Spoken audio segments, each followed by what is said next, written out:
That was the nearly universal sentiment Thursday as local and state officials gathered to ceremonially break ground at the historic site that was once the East Trenton Library, and will soon be a community center with library services. Veronica Davis, known in the neighborhood as Queen, was an early advocate for restoring the library. Her 5 children grew up blocks away from the library branch, and spent much time there as kids. She said they all grew up to go on to successful careers, and having access to the programs and books at the East Trenton Library kept them out of trouble.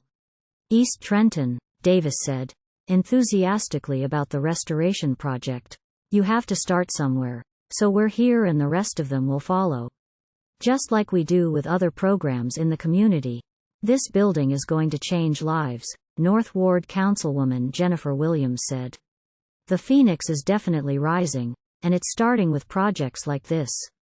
Trenton has fought to preserve it and bring it back to life, Mayor Reed Gusiora said of this historic site that has been a part of the community since the late 1700s.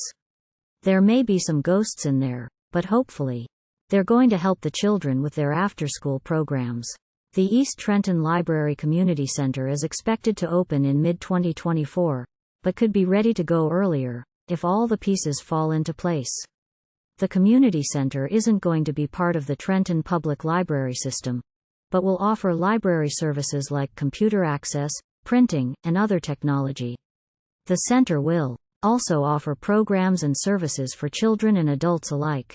The East Trenton Collaborative, which has been driving the charge to create the community center, is looking to create programming that will reflect the needs of the neighborhood. A big part of our work has been working with the residents to determine and define what they think is important, said Caitlin Fair, program director for the East Trenton Collaborative. We're taking time pre-opening to determine what service we'll be offering, finding organizations to partner with that might be able to offer certain types of training, Fair said. The East Trenton Collaborative will be helping the city run the facility, but the city will take ownership of the building. They plan to roll out some services immediately upon opening, but will constantly evolve as the needs of the community are made clear. Nearly everything from this space has come from feedback from our community, Fair said. We're right here in the neighborhood, so we're in constant contact with them, brainstorming ideas for what this building could do and what it will look like once it's open.